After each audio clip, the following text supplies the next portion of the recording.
नमस्कार। आज हम लोग ज्योग्राफी का अगला चैप्टर सौर मंडल के बारे में पढ़ेंगे।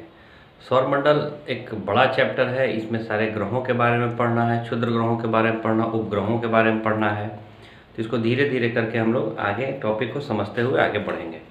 तो शुरुआत सौर मंडल में सूर्य तथा उसके चारों ओर भ्रमण करने वाले ग्रहों, उपग्रहों, धूमकेतुओं, उल्काओं, क्षुद्र ग्रहों तथा अन्य आकाशीय पिंडों के समूह को सौर मंडल कहते हैं। यानी कि सूर्य तथा उसके चारों ओर भ्रमण करने वाले, सूर्य केंद्र में है, सूर्य केंद्र में है, उसके चारों ओर भ्रमण करने वाले जितने भी ग्रह हैं या उपग्रह हैं या धूमकेतु हैं, उल्काएं हैं, क्षुद्र ग्रह हैं, इन सारे को मिलाने को सौर मंडल कहते हैं। सौर मंडल का प्रधान कौन होता है? सूर्य होता है। सौर मंडल के सभी पिंड गुरुत्वाकर्षण के कारण आपस में बंधे रहते हैं।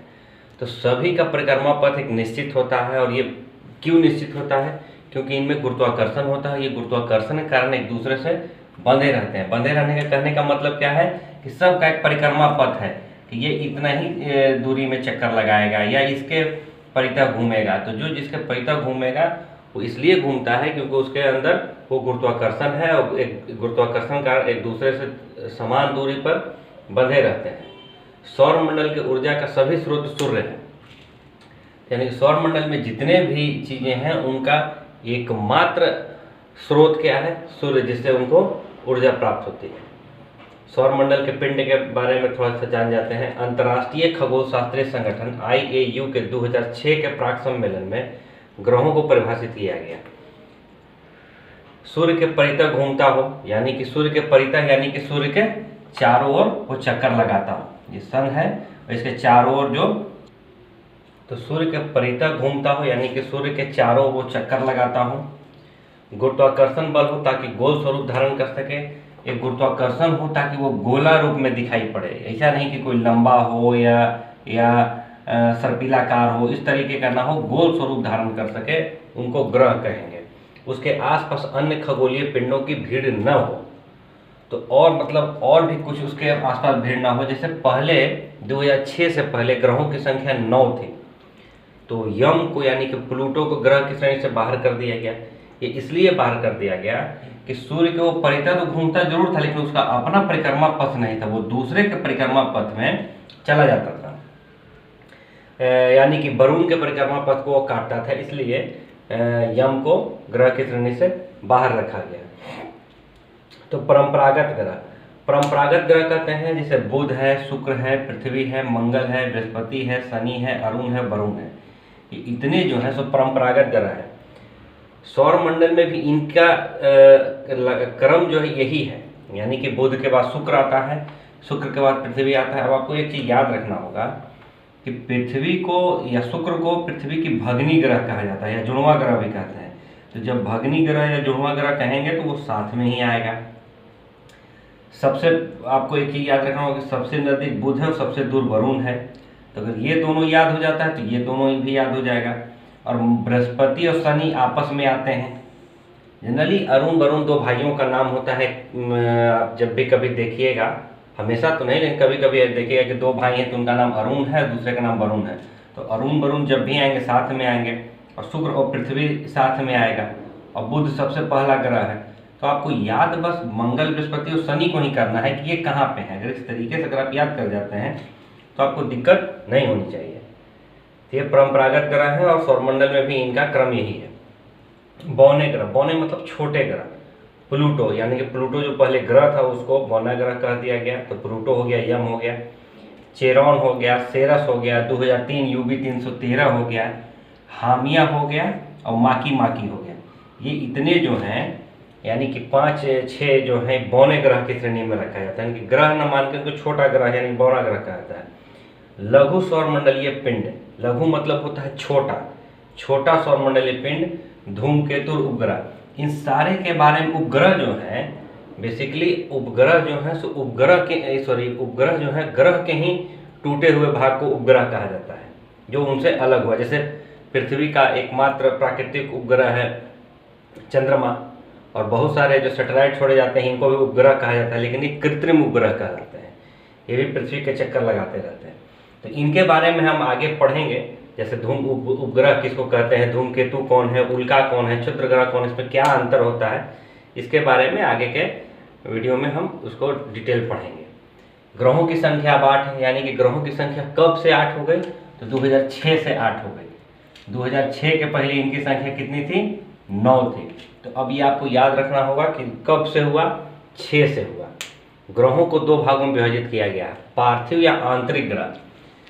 अब पार्थिव या आंतरिक ग्रह इसलिए कहते हैं कि पृथ्वी के सदृश दिखते हैं, यानी कि पृथ्वी की तरह ही दिखते हैं। बुध हो गया, शुक्र है, पृथ्वी है, मंगल है।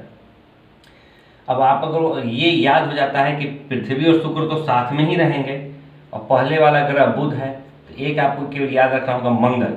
वैसे भी हम लोग चर्चा करते रहते हैं ग्रहों के बारे में कि मंगल किसी का भारी है, किसी का खराब है, कुछ भी है, तो ये आपको समझ लेना है कि आए दिन हम लोग मंगल की बात करते रहते हैं, वो आंतरिक ग्रह में ही आएगा, पृथ्वी के सदृश ही दिखाई देगा।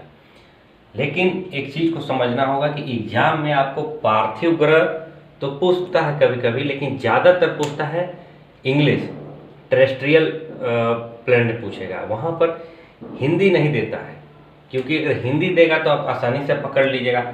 इनर प्लैनेट भी नहीं देगा, वो देगा जब भी टेरेस्ट्रियल प्लैनेट देगा। किसको कहा जाता है, तो इसको आपको याद रखूंगा, बुध, शुक्र, पृथ्वी, मंगल। 2-4 बार का ध्यान से देखेंगे तो आपको याद हो जाएगी सारी चीज़ें। बृहस्पति या बाह्य ग्रह, ये पृथ्वी के सदृश नहीं दिखते हैं, इसलिए इनको, अब सबसे बड़ा उसमें बृहस्पति है, इसलिए उसके नाम से बृहस्पति कह दिया जाता है। इसमें भी याद रखना है जोबियन।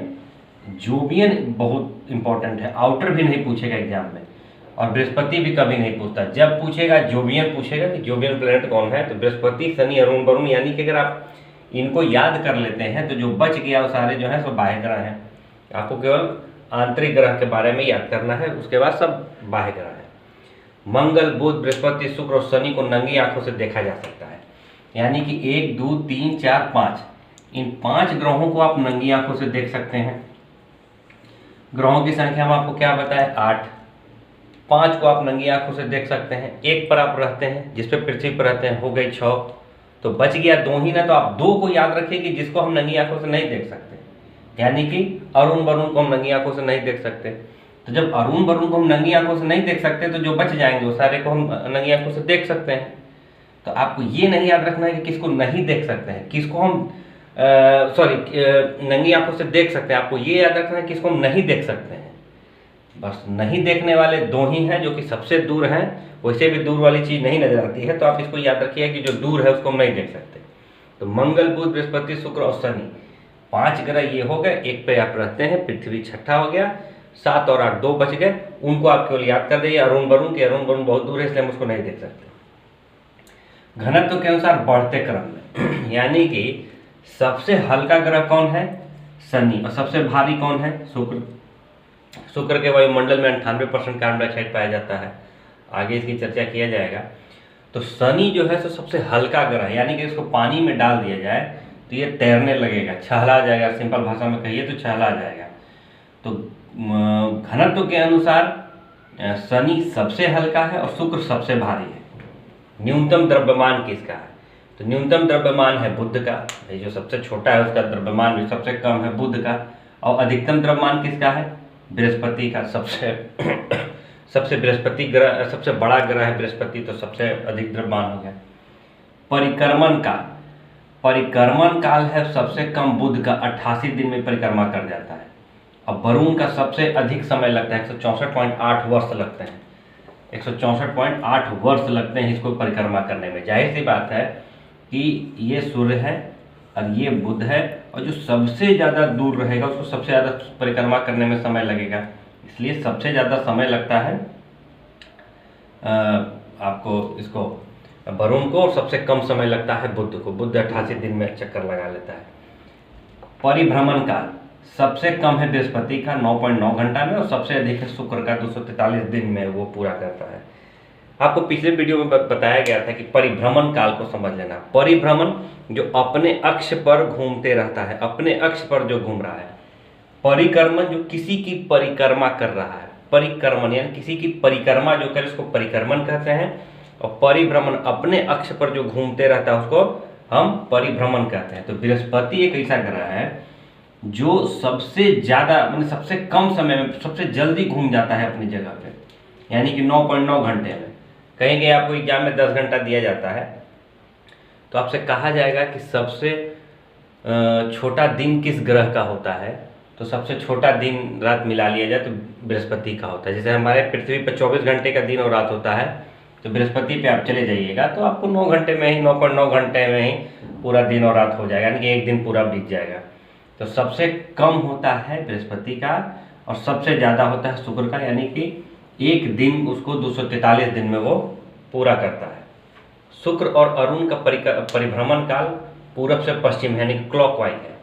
तो आपको दो ही को याद रखना है कि सूर्य और अरुण जो हैं ये पूरब से पश्चिम घूमते हैं, क्लॉकवाइज घूमते हैं।